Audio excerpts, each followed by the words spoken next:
So I don't know. Maybe me personally, I kind of felt like this was coming anyway. But Doug Peterson ended up being fired from the Philadelphia Eagles. Going into the Oh, 2020 leave season, him out here. obviously the Philadelphia Eagles were most definitely a favorite as far as winning the NFC East.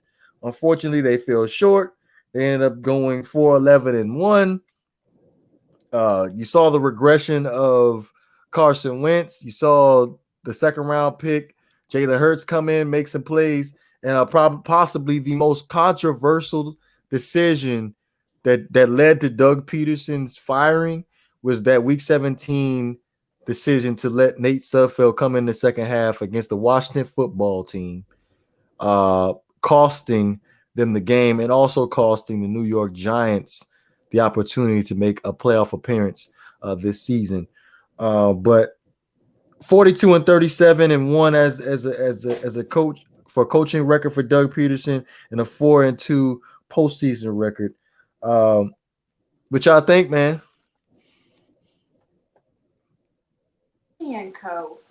Huh? Well, here's the thing. I was watching the Rich Eisen show, and he brought up a very good point. The fact that him and Joe Douglas have a great rapport, and they got him from the Eagles. He said that he wouldn't be shocked if he went. He was the head coach of the Jets, because that's the kind of coach they're looking for anyway. Doug Peterson. Either that, or I could see him going back to Andy Reid if Bieniemy gets a job. That is interesting. What you got, Black Lion? Very, very different situation because I'm one of the few people that didn't mind them pulling Jalen Hurts, only because I mean, I would rather them let Jalen know firsthand that what they were doing, because obviously, he was in momentum, he was trying to win the game, so that was shell shock to him, and obviously it was disappointing. He was frustrated with it, but I felt like they were just trying to get a better draft capital to make their team better.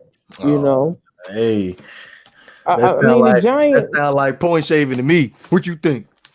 I don't know, but the Giants. I mean, do they have a right to be upset?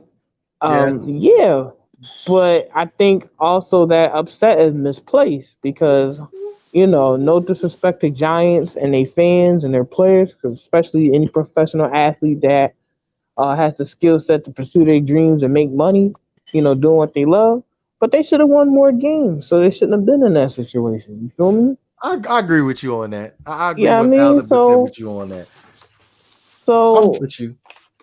you know, I don't think that that was a bad decision to pull Jalen. I just wish they would have communicated with him first, so it didn't blindside him.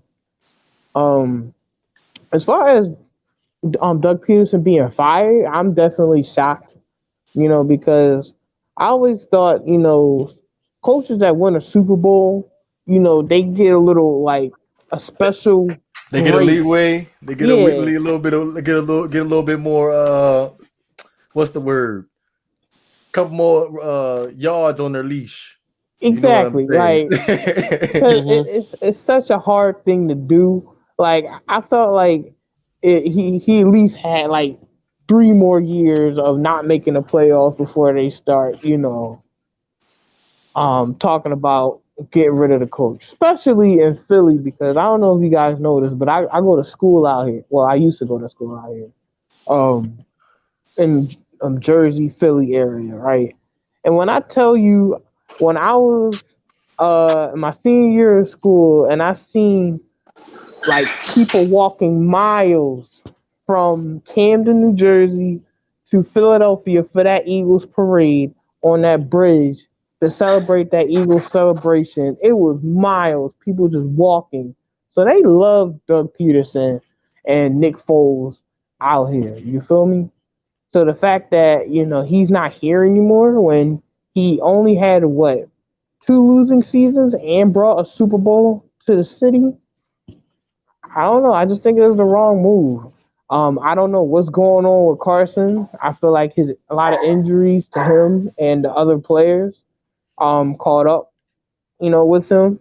Doesn't excuse his play, but I do think he was impacted by injuries and the injuries of his wide outs, tight ends, that kind of. Right. You know, as far as when I was looking at the Philadelphia Eagles roster, as a vacant head coach searching for a job, I don't think I would want to take that Philly job because you gotta somehow deal Carson Wentz. I believe it's like over what 50 million when we looked at it. Shake as far as cap Mm-hmm. end up releasing them. So you gotta trade Carson Wentz. You gotta figure out what you're gonna do with a lot of terrible contracts. Actually, they're gonna trade Jalen Hurts You, because you he's so? the one you can get a lot of assets for because of what he did. But what if Carson Wentz lost the locker room though? You got to get rid of Carson because Carson already came out and said he wanted to be traded. So there ain't no coming back from that. You already the team distraction. If Carson Uh, starts winning, everything will be back to normal. Listen, Eagles are the reason why Kansas City is doing so well right now. You get rid of a freaking head coach that went to three straight AFC championships and a Super Bowl, and fire him and hire Chip Kelly. You deserve what you get. And then you know what even bothers me more? You fire Andy Reid and then hire his assistant. That makes no freaking sense. How are you gonna fire something and then hire his clone? Come on, man. Hey, sometimes the players don't listen to the voice no more. I have the utmost respect for Andy Reid and the Philadelphia Eagles organization. Always love watching how they do business, whether it come down from the general manager down to the head coach, how they handle player personnel. Like they just always done things the right way. Aside from the New England Patriots, because I feel like the New England Patriots are a little bit unfair when it comes to player contracts, but Philly, they always seem to work it out as far as keeping everybody happy for the most part from my perspective.